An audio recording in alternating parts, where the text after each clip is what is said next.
Arriba, guerreros, y bienvenidos de nuevo a otro episodio de Hablando Crypto aquí en 3T Español.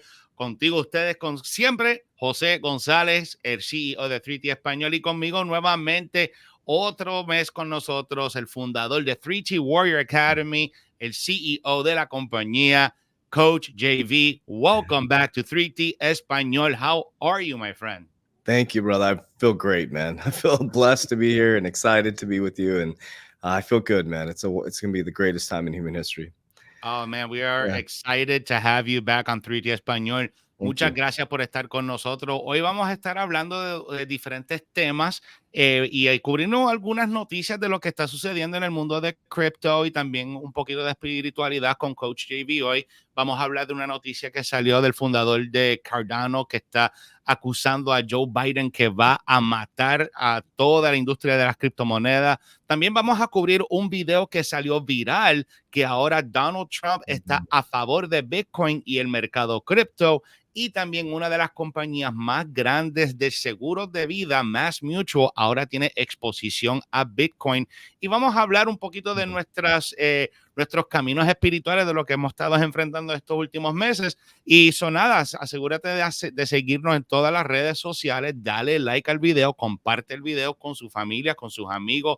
3T Español en YouTube, TikTok, Facebook y ahora en Twitter o en x.com, como ustedes lo quieran llamar. Y si ustedes están interesados en tener más conocimiento de toda esta área de la finanza, espiritualidad, mentalidad, únanse a la Academia de Guerreros 3T Warrior Academy, 3T Español. Vamos a tener todos los enlaces en la descripción para que ustedes se puedan unir con nosotros y para que se preparen en el cambio más grande del sistema financiero. So now that we got all the stuff out of the way and all the stuff that we got to plug in, how you been, Coach? Man, it's great to see you. It's great to talk to you again. I know you've been traveling a lot. You've had the conference recently. You had XRP Vegas. You've been having a lot of filming with the documentary. So catch us up on what you've been up to, man. Yeah, man. I think this week I hit that dopamine dump. We had a lot of things going on. We're filming the documentary, XRP Unleashed, which is some great news coming up with that. We can't let it out yet, but it's gonna be a historical documentary, and it has a lot to do with the 3T Warrior Academy, which is amazing. And then we had our Freedom Conference, which was just remarkable. So big shout out to our team, your CEO of 3T Español, CEO of 3T Warrior Academy. Our media team is just absolutely amazing. They built out our new conference center, our new studio here, and then we went out to XRP Las Vegas, and it was absolutely amazing, man. It just, when you go to those conferences, especially the XRP ecosystem, it's just really neat, man. In crypto in general, it's just neat to see the high frequency, the high vibration, the building, the camaraderie, the teamwork. It was just really a wonderful conference, and lots of love towards the 3T Warrior Academy, 3T Español. And so I think this week I came like all this dopamine, man, the conferences and talking to people, and we were filming the documentary, so that took a lot of energy. And then this week I was like, oh, but absolutely full of gratitude, man. That's amazing. What's that process been like, filming the documentary on your end? Just kind of like having a camera in your face during the entire time. Like, what's that process been like for you? Yeah, they're so good at what they do, man. This is this gentleman, he works with they're award-winning film and documentary makers. They're so good at it. They really didn't know they were there. It was interesting. Now the ones where we went to LA and filmed, like there's parts where we filmed where you're static, where you're speaking right about certain things. That was just like a movie set, makeup, all that stuff. And then the rest of it was them just following us around. It was really cool. So they said they'd be like a fly on the wall and a ghost. And it was wild. They mic'd me up and I didn't even feel they were there. It was really interesting. So they're really good at what they do. They just kind of floated around with the cameras, and it's really neat too, the way that they're framing this. If you guys will all see, it's going to be worldwide. It's called XRP Unleashed, but a lot of people think it's just about XRP. It's the essence of a radical transformation in our financial system, how people are waking up to a new reality. And it's a lot about the SEC battling, kind of like we're going to talk about today, the left and right, and one's for crypto, the other one's against crypto. It's a historical moment in time where what the decisions that are made is our financial system for the next 100 years. And that's what the documentary really represents. And the way they tell the story is really neat. So it's like grassroots, they call influencers who kind of woke up the public. A lot of our channels are getting more views than Fox News, CNN. We're getting our channels, to include yours, across all our platforms. We're getting about 500,000 views a day. And some news stations are struggling to get 10,000, 20,000, right? So there's just grassroots people like you and I who are getting on, these cameras and just talking with iPhone and a microphone and waking up the public. And so they start there, and they went all the way up to, they ended up getting some of the Ripple executives to interview, which was really cool. So imagine like starting grassroots. So it allows people to see not only into the project of XRP, but what is actually happening in the financial system. Increíble. It's unbelievable what you're doing with the community at 3T Warrior Academy. Just bringing everyone up, and just staying loyal to your principles. When you talked about that earlier this week, and we'll cover a little bit about that later in today's conversation. Pero felicidades, Coach JB. You should be celebrating. These are great achievements to have in such a short amount of time. So muchas felicidades a ti, a tu equipo, a todo lo que tú estás haciendo con tu documental y con la compañía, porque si tú creces, todos nosotros crecemos. If you grow, we all grow. So, yes.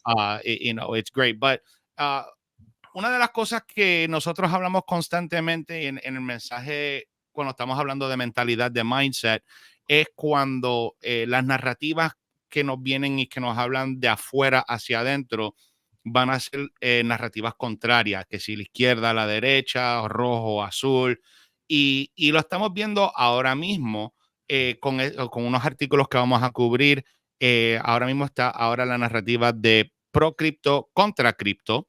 Está Biden, que quiere aparentemente destruir cripto, y Donald Trump, que ahora está a favor de Bitcoin y dice que va a estar respaldando crypto. So, quería cubrir esas noticias contigo. We've been talking for a while in the mindset aspect of things, that when we get narratives that are coming from us from the outside, it's important for us to discern, especially when we're getting opposing views, right versus left, red versus blue.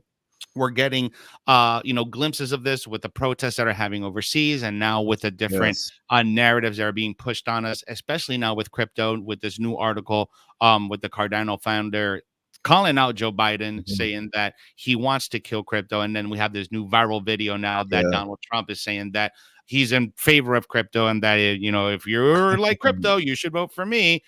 So those are the narratives, and I wanted to cover these articles with you and kind of get your thoughts on it. So we're going to read this live together, because I just found these articles a little bit ago, and we're going to react to this in live time. So, fundador de Cardano, President Joe Biden intenta matar las criptomonedas. El fundador de Cardano, Charles Hoskinson, ha criticado al presidente de Estados Unidos, Joe Biden, afirmando que está haciendo un esfuerzo concentrado para acabar con la industria de las criptomonedas. En un video publicado el 9 de mayo en X, Hoskinson dijo que estaba inequívocamente claro que la administración Biden está haciendo todo lo posible para destruir la industria estadounidense de las criptomonedas. Dijo que en los últimos años el gobierno de Estados Unidos había perjudicado la industria cripto de todas las maneras posibles, citando el acceso restringido a las cuentas bancarias, la política de la Comisión de Bolsa y Valores SEC de la regulación por aplicación tras estrictas, y más reciente, que la Casa Blanca obstruyó el proceso legislativo, diciendo, quote, un voto a favor de Biden es un voto en contra de la industria estadounidense de las criptomonedas. So, this article, Hoskinson is blowing everything out of the water here, putting a post on X saying that it was unequivocally clear that President Joe Biden, his intention is to destroy the crypto industry in the United States, and that the White House itself, along with the SEC, have been obstructing proactively the legislative process, which is 100% clear, and that's been very transparent on all sides. So we have this side of the argument, or of the narrative, that's being pushed, that Biden is against it. Now we have another narrative that's being pushed, which is this video that went viral. We got Donald Trump that's saying that Bitcoin's good. And he's even criticizing President Biden that he doesn't even know what Bitcoin is. But I wanted to play this really quick, and then we're gonna talk about these two stories and see and get it really quick. Let's play this. Awesome. A lot of the smartest people are moving their businesses out of the U.S. because they're scared of the U.S.'s regulations. Because of the hostility. Correct. Yeah, crypto is moving out of the U.S. because of hostility toward crypto. Correct. So what are you going to do to stop it? Well, we'll stop it because I don't want that. I want that. If we're going to embrace it, we have to let them be here. Yes, sir. Smash the like button. It's typical politician pandering. I mean, we're not going to get into that discussion, but the narrative is very clear. La narrativa está bien claro. Una narrativa del lado izquierdo está en contra. Una narrativa del lado derecho está a favor. What do you make of this, man? Because we're seeing it clear as day. Yeah, I mean, he's right. They're the young man who asked the question. I mean, crypto companies are Ripple. We'll just use Ripple as an example. XRP. Why would they have sued the most well-run crypto company in the ecosystem? It just doesn't make any sense, other than they were trying to slow down the advent or the creation of cryptocurrency as a legit asset class. And then now that we're wrapping up the Ripple versus XRP and SEC case, now they throw out Ethereum's a security, right? When they clearly, Bill Hinman said it wasn't a security back in, I don't remember the exact, 2018 maybe it was. And then Gary Gensler was seen in court documents saying that Ether's a security, but in front of the House, he won't say anything. He won't answer the questions. It's a clear play by America to not be exposed with our financial system. I mean, we're in dire straits in America right now. We need this technology. We need liquidity. And for example, BRICS, Brazil, Russia, India, China, South Africa are creating their own central bank. They're breaking away from the IMF, the World Bank. That's why I keep telling people, like, this is a transformation that will be their financial system for the next 100 years. So yeah, you're right. Biden and the SEC are clearly, and Biden's just saying whatever they tell him to say, which is, they're just like, hey, go say this. He's like, he's reading off notes. I don't know if you saw the thing where he's doing a speech and it says he's reading a teleprompter and it says pause on the teleprompter and he reads pause. I was like, I mean, it's laughable at this point. I mean, it's kind of like there's something happening behind the scenes that's much bigger than us, right? Much bigger than us. But do I believe Trump will be pro crypto? Yes, because he's a businessman. And he's obviously, there was a video 7 years ago where he said, they asked him about cryptocurrency and he was talking to the United Nations, I think it was, but he said, 7 years ago, he said, before you know it, we will all be on an even playing field much quicker than you understand. Or I'm paraphrasing big time. He's talking about cryptocurrency. They knew this was coming. They knew on-demand liquidity was coming. The banks they're not ready for it right now. And so America has been slow with innovation, slow with technology. You've got all these BRICS countries that are they're advancing really fast.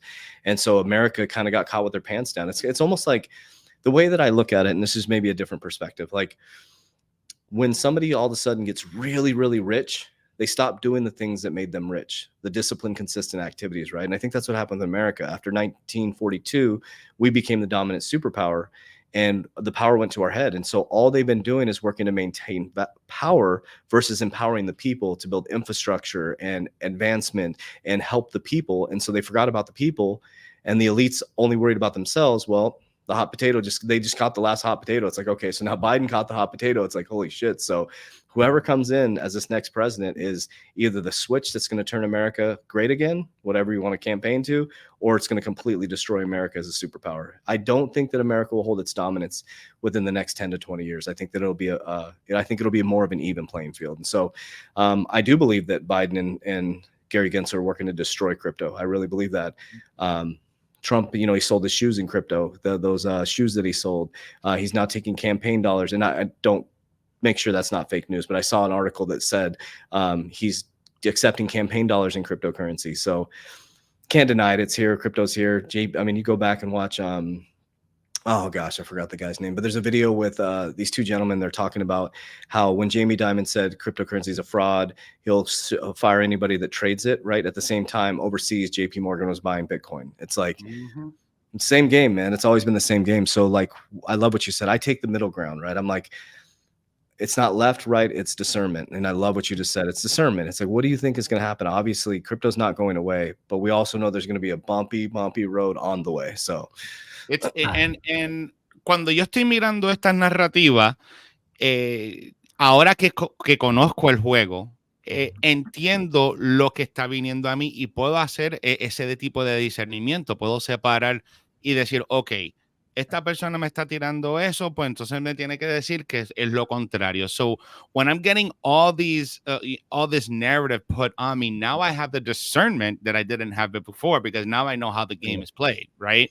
So when you know that how the game is played, you can discern and invert what they're saying, right? Yeah. So they're saying one thing is just like wrestling. They're saying one thing in front of the cameras. Meanwhile, behind the cameras, they're all having a beer. Ha, we got it, man, you know? Yeah, so that's just how it works. And the more you practice the discernment and being able to decipher, not being tribalistic, taking the middle ground. Si uno puede estar en el lado del medio, no para la izquierda, no para la derecha, uno puede usar el discernimiento mucho mejor que esas personas, porque ustedes entonces conocen el juego y no se pueden dejar coger de pendejo, como decimos. You won't be taken as a fool, right? Yeah. So that's really what it's about. It's not being taken as a fool, and you're using your discernment to really decipher what is good for you and your family, right? Yep. Yeah, 100%. It's like, you know, what I just was on a video just talking about this. No matter now, do I want to change in the presidency? Yes, I do. I want something different. I would like to see America thrive. I'd love to see all countries thrive, but I live in America. So I'd love to, I don't know if I'd pay less. I don't know if we're going to pay less taxes because of our economy per se, but I think there'd be some better policies. That's all I'll say. But one thing I always say to people is like, okay, November 4th is 7 months away. That's not going to, a president coming back or a president staying, whatever side you pick, isn't going to change your discipline. It's not going to change your activities. It's not going to change your financial literacy. It's not going to change any of that. Everybody's waiting for a savior to come back. And what we did at the academy, all of us were like, we got our shit together. We're like, okay, well, whoever comes back. But the next 7 months, I can invest in these speculative assets. I can have a game plan. I can have an exit plan. And we started changing our families' lives by inverting everything, doing the opposite. So when everybody's panicking in crypto, I'm buying crypto. When everybody's celebrating, I'm selling. And that's the whole inversion process in humanity. Like, we come here inverted and everything is backwards, right? Our job is to ascend from, like you said, take the middle path, right? Jesus said, if your eye be single, your body is filled with light. That's the center. They all talk about the middle ground. It's like, you know, they're like, oh, the Pharisees and this. And he's just like, I'm just a human being going from village to village. And whoever will listen to me, I will speak. Right? He wasn't going, hey, what religion are you, Jesus? He wasn't like, oh, what religion are you? Oh, okay, you're Catholic. No, I'm not going to speak to you. You're Jehovah's Witness. I'm not going to. He didn't care. He didn't care what religion you were.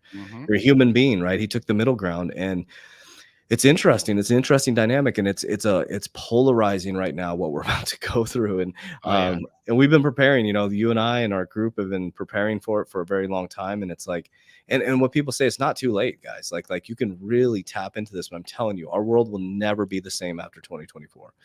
And you know, when we're talking about the world changing, it looks like the big players are starting to realize that, okay, we're getting ready for something to change. Y la razón por qué digo eso, porque estamos viendo que ahora las personas grandes y las organizaciones grandes están empezando a darse cuenta que hay un cambio que está sucediendo en el sistema que tenemos. When we're seeing now insurance companies, because now we've seen banks getting involved with crypto, getting exposure to crypto. But now we have an insurance company, all right? One of the biggest insurance companies in the world, Mass Mutual, now has exposure to Bitcoin and crypto. And we also talk about a lot in the academy. Nosotros hablamos mucho en la academia de diversificar tus inversiones, to diversify your investments. So you're not trapped just in crypto.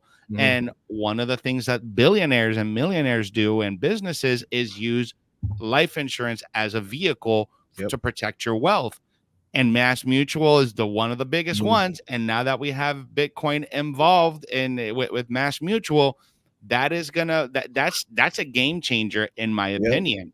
And this article covers it really good. Mass Mutual ingresa al mundo de criptomonedas con la inversión de GBTC de Grayscale. So they're using Grayscale's GBTC fund. El gigante de seguros de $570 mil millones, $570 billion, ha dado un paso audaz hacia el mundo de los activos digitales, reflejando la creciente aceptación pública de las criptomonedas. Recientemente salió que a la luz las presentaciones de 13F de Mass Mutual revela la exposición de la compañía de los ETFs de Bitcoin. Esta decisión estratégica muestra que las instituciones financieras convencionales están empezando a ver criptomonedas como Bitcoin como una oportunidad real de inversión. They're seeing it as a real opportunity of investment. Yeah. These are big boys now in the game. Wall Street's in the game. The insurance companies in the game. It's here to stay. There's no question about it. No hay que criticarlo. Esta tecnología y este tipo de activo está aquí para quedarse. So what do you say to the people that are still saying that it's a scam? I mean, I don't know how. I don't know how. What is it? You have to rewire your subconscious mind. You really do, because it's like, oh, so don't believe Jose and I. Like, okay, let's just look at the largest asset manager in the world, BlackRock. Okay, if you want to dive into BlackRock, they actually are the largest, not equity holders, but largest shareholders in the top 3 media stations. Okay, so they control, whoever controls the information controls the people, right? Television programming, channel information, right? So they control the narrative, right? And the people who control the narrative, the largest asset manager in the world, who also sits on the board of trustees for the World Economic Forum, who says, well, own nothing and be happy, right? They moved into Bitcoin last year, or they started the narrative around Bitcoin ETF that gets approved. And to hear an insurance company like that now getting exposure to Bitcoin, that's it. I don't know. You don't need any other signal. Those are the safest. Insurance companies are backwards from banks. Banks are like, they're about to get liquidated. Insurance companies are heavily collateralized, right? Insurance companies operate different than banks.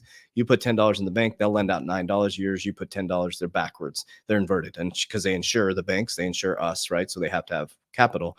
And they're the richest companies in the world, right?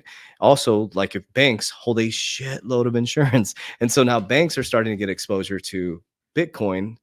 Like, that's crazy. And then also too, like, all the Basel III rules are changing with banks. And another thing to think about that has to do with riskier assets. And so banks are now going to have to hold physical gold on reserves. Everything's changing, guys. And now we're seeing, that's why I started, like, and I'll be honest with you, for up until about 2023, up until BlackRock started getting into it, I hadn't had any Bitcoin. And I was like, And then once BlackRock went in, I'm like, okay, it's kind of like a fool to not have some exposure to it, right? And now I'm ramping up my narrative. Like, I'm starting to try to accumulate. I wish, of course, I would have accumulated at 20,000. So my average buying price is about 40K right now. I'm just buying as much as I can accumulate up until this bull run coming up. But yeah, they're going to naysay, and then the people are going to come in when it's at the top. That's what they do every single time. That's what we're trying to train people. Do the opposite. You know, if you're not financial advice, but I'm getting in now, and then I'm exiting when everybody comes in. So when you're at the barbershop, or you're at the nail salon, or at the grocery store, and everybody's like, oh, did you see Bitcoin? That's when you start exiting, because we're the exit liquidity. I have never seen a market that continues to go straight up. I have yet to have anybody show me a market that goes straight up. It never does. It's everything we cycle as human beings. We eat healthy, we get ripped, and then we fall off our nutrition plan, and then we get back on, and then we stop addictive behaviors, and then we get back on. Where everything works in a cycle in humanity, and finances are no different. So if you can kind of not believe us, but the biggest insurance company in the world is getting exposure. The largest asset manager in the world has tons of exposure. They also are the largest holders of MicroStrategies, which has the largest Bitcoin holding in the world. So I don't know. So I want to switch the conversation now to what we're going to talk. We get a bit more spiritual, more mindset, because it all goes hand in hand. Todo va junto. Es bien importante que si están practicando la educación financiera y entendiendo la economía y todo esto, que también tengan un entendimiento de la mentalidad, porque si usted está tratando de cambiar su paradigma, ¿verdad? O el tiempo de línea de su familia, es importante también cambiar su mentalidad y reprogramar la mente subconsciente, porque tú no puedes entrar en una nueva paradigma con programación vieja. right? You can't get into a new paradigm with old programming. You need to be able to change your subconscious programming, change the way you think, because a lot of the ways that we think, and I speak to people all the time, you know, besides, doing my media business and 3T Español in my insurance business, I also drive Lyft very part-time, a few hours a day for people who need it, people that need to go to the doctor's appointments or need to get to work. And I talk to those people, and those people don't have the financial education or literacy or mindset to thrive in a new financial system. And it's because of that old world, that old programming. Is because they're not rewired, right? So I'm leading to this, y quiero cambiar a esto porque yo personalmente, recientemente, he hecho un cambio tan y tan grande en mi vida que era bien drástico y tomó mucho tiempo para hacerlo. Y el problema que yo tenía era que yo fumaba mucho cigarrillo y por casi 30 años de mi vida, pues yo estaba con un cigarrillo en la mano y gracias a Dios, no solamente por Dios, ¿verdad? Pero por la comunidad con la que me rodeo, Coach JB, mis business partners, Jeremy, Gonzo, Mario, toda esta gente en mi comunidad me ha ayudado en cambiar la forma en la que yo pienso, reprogramando mi mente subconsciente, en la cual ya pude soltar ese hábito que me estaba aguantando por tantos años, pero tomó mucho tiempo porque tuvo que empezar años atrás. So, la transformación toma tiempo, la reprogramación toma tiempo.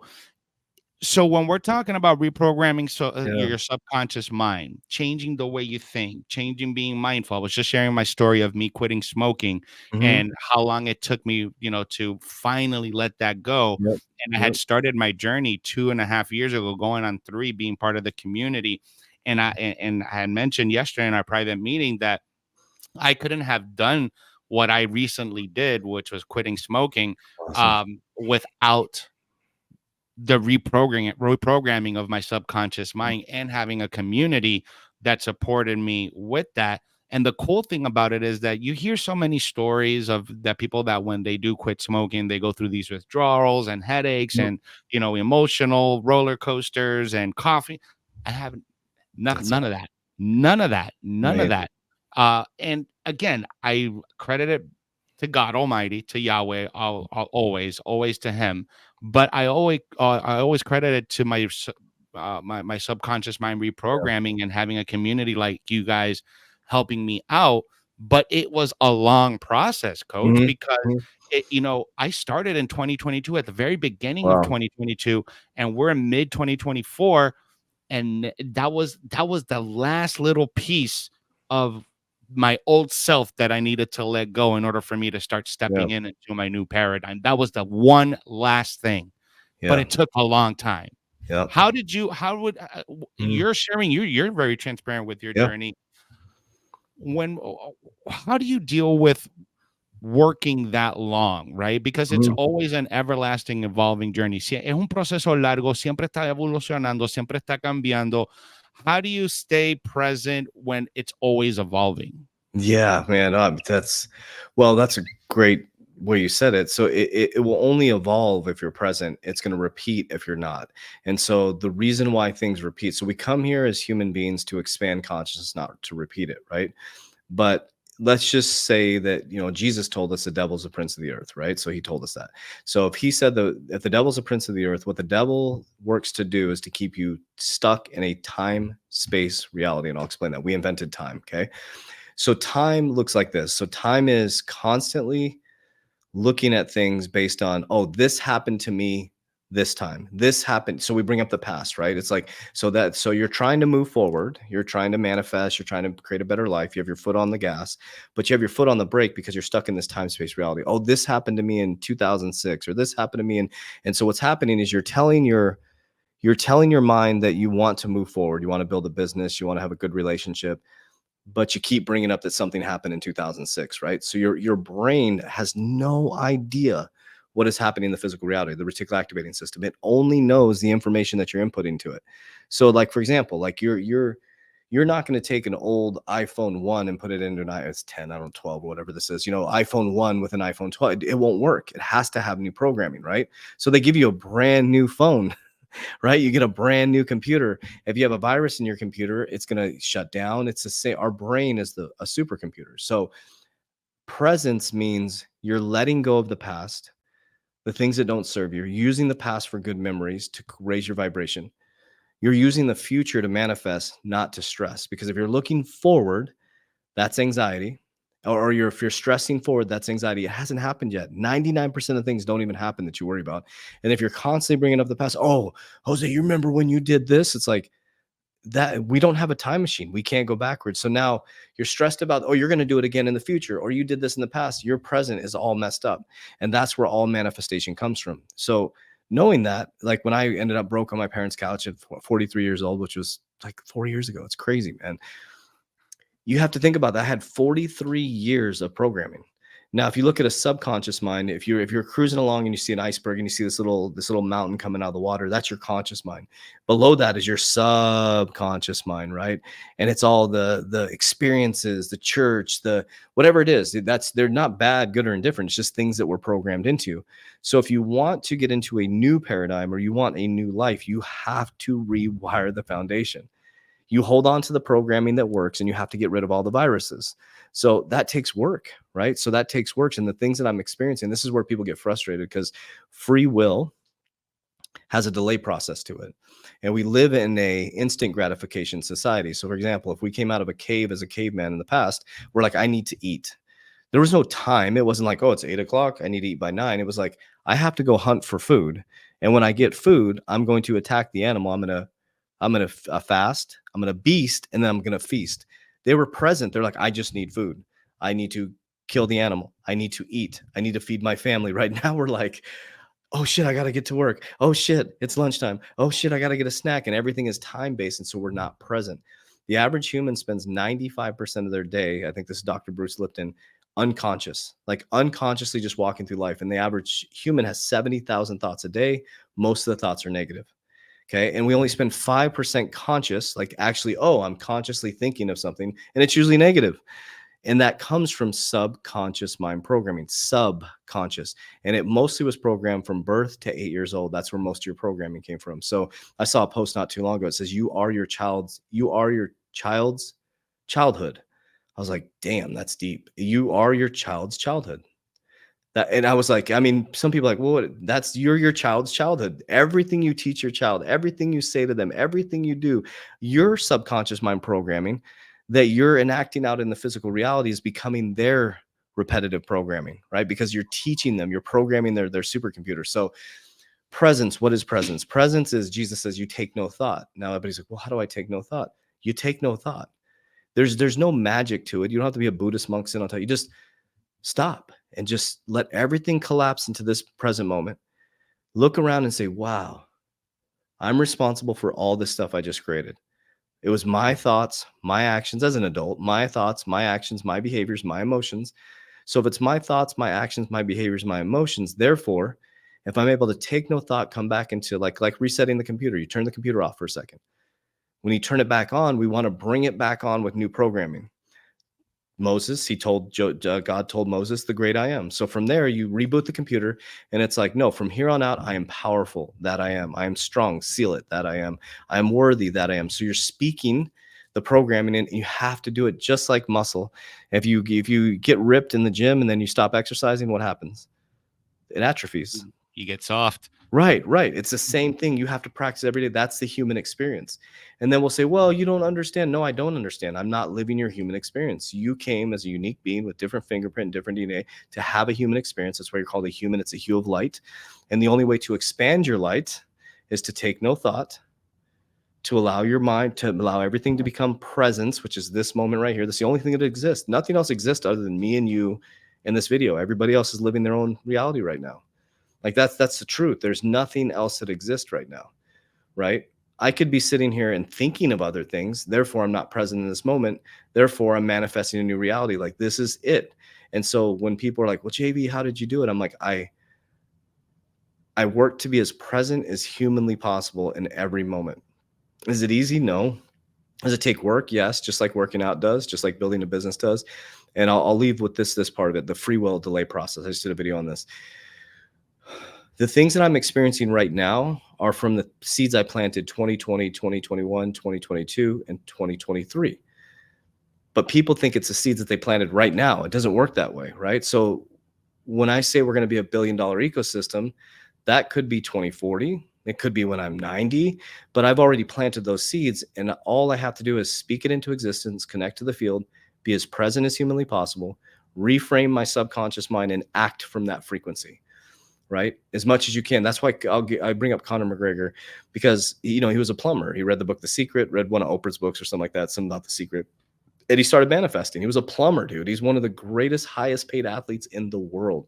When you see him walking around, whether you like him or not, he believes he is the greatest of all time. You can see it. You can feel it, whether you like him or not. Nobody's going to convince him that he is not the greatest of all time. That's manifestation.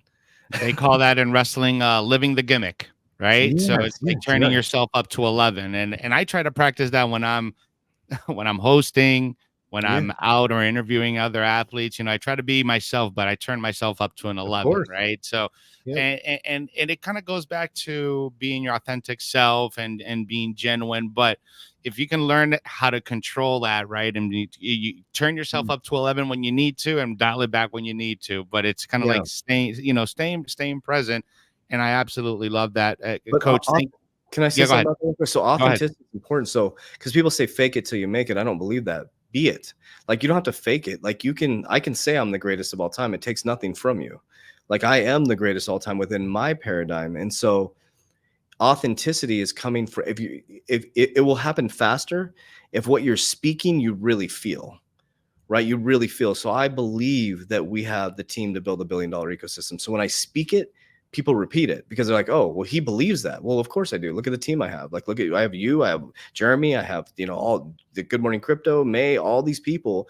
Like, we can't lose. And so when I speak it, it's truth. And so it's, you brought it up. Authenticity is so important. Like, I believe, like I brought up Conor just because what he's done, it's remarkable, right? He believes that. Like, you can tell.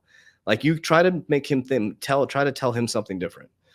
It won't work. Like, because he's not faking it. He is that. When he was a plumber, he believed it. When he was, you know, barely winning, he was believing it. He's the Mystic Mac. They're like, when are you going to knock him out? First round. And he knocks him out in the first round because, and the other person's like trying to come up with scenarios. Like, no, I'm going to knock him out in the first round. Just what I'm going to do.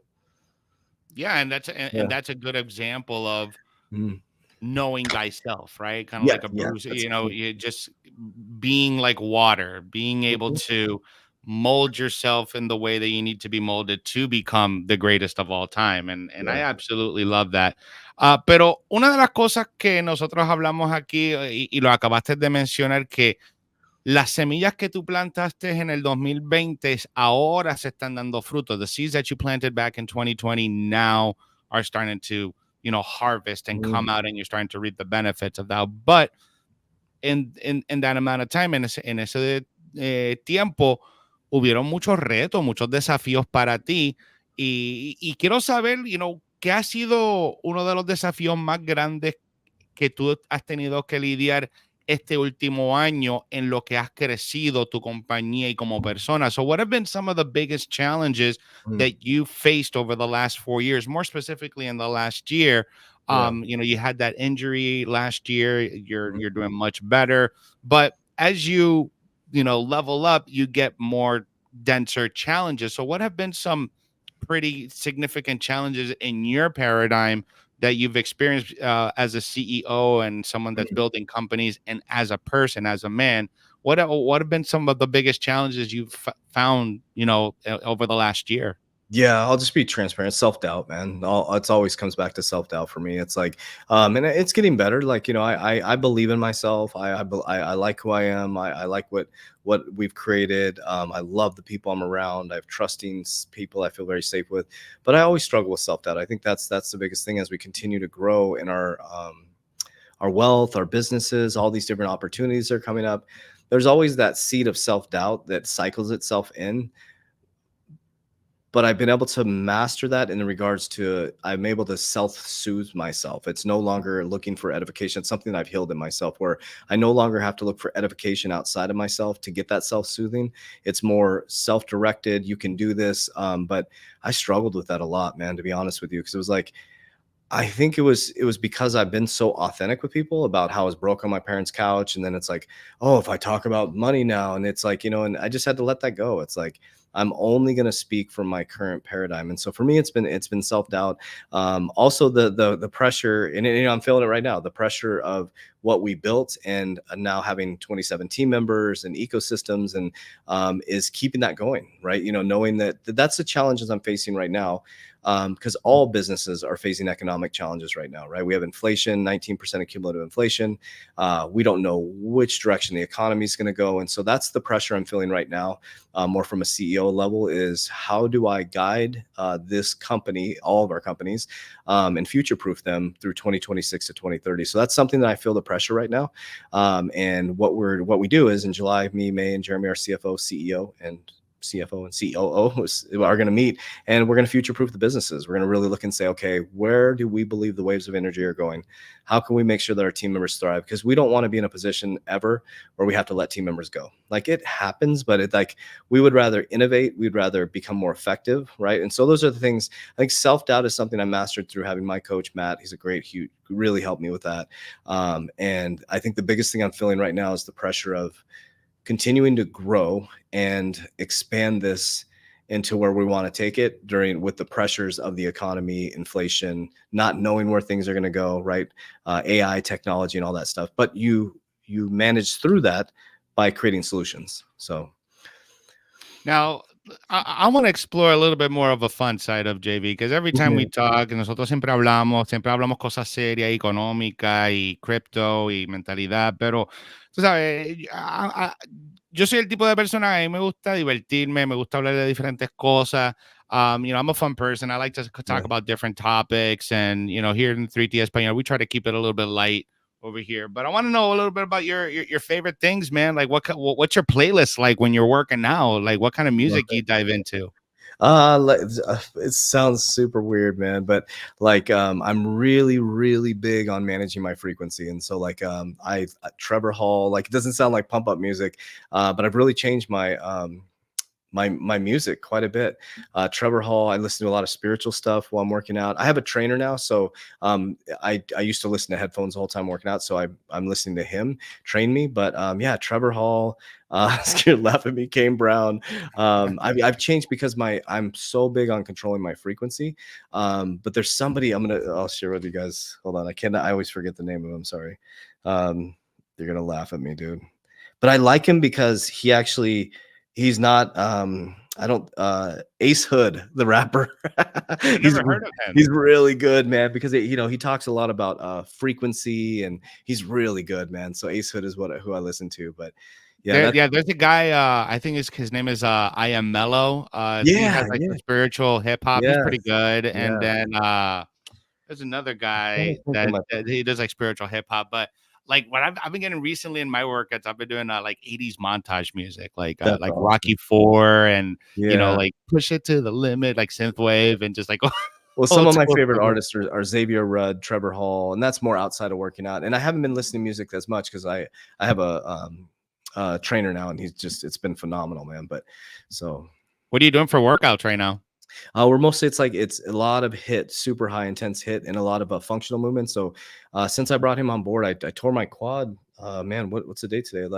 Up almost a year, year and just under a year ago, I tore my quad really bad, and so I was still having functional problems. I couldn't run. My knee doesn't work this way, and so we do a lot of functional bodybuilding mixed in, which is really cool, man. Lots of core, lots of legs, lots of functional movements. And I like it because I'm 48, and so my body is, I'm not really too worried about what my body looks like. I just want to feel healthy and be able to keep up with my 8-year-old son. And so it's just a lot of HIIT training, a lot of functional movements. So yeah, man, ever since I entered my 40s, I used to do a lot of strength training. I used to be super jacked, but now I've been concentrating on leaning up and losing body weight. So I've been doing more calisthenics, more yoga than calisthenics. So the yoga actually helps me more with my flexibility with my hips, because I used to wrestle and I used to do football and all that stuff. So my hips are pretty stiff from all the hits and bumps that I had to take from back in the day. But yoga has been awesome. And I had actually a really cool experience today. Una experiencia bien brutal, porque después de mi rutina de yoga, mi cuerpo completo estaba, pompeado y whatever. So después de mi yoga, hice mi meditación. And while I was meditating after my yoga, my heart's pumping and everything, dude, I literally felt my entire body just vibrate. Wow. Bro, Amazing. heart coherence and brain coherence was on point. I was just like, all right, I feel great. I haven't felt that in a while. And I think it has to do with quitting smoking, but no sé, Sure. no sé. Yeah, no, I mean, yeah, that's meditation. That's there's nothing better than like feeling your body and connecting with your body and like that. There's, I mean, and also too, like in this age of Aquarius where we're heading into, man, you can the field is much stronger right now. So, man, I absolutely love every time we get together and talk and just shoot it for a little bit. Pero estoy bien contento que la hayas pasado con nosotros otro ratito aquí en 3T Español, Coach. Really love you. We really appreciate you every time you come over. Asegúrate de darle like al programa y al video de hoy y darnos el follow, por favor, en 3T Español, en TikTok, en Facebook, en Twitter. Únanse a la Academia de Guerrero completamente gratis, 7 días. El enlace lo tenemos en la descripción para que tengan un mejor conocimiento de lo que hacemos aquí en 3T Español y en 3T Warrior Academy. Coach, love you, my friend, my brother. Thank you so much for coming on to the show. And with that, we're gonna sign out like we always say in the academy. Warriors, rise. Arriba, guerreros. Nos vemos.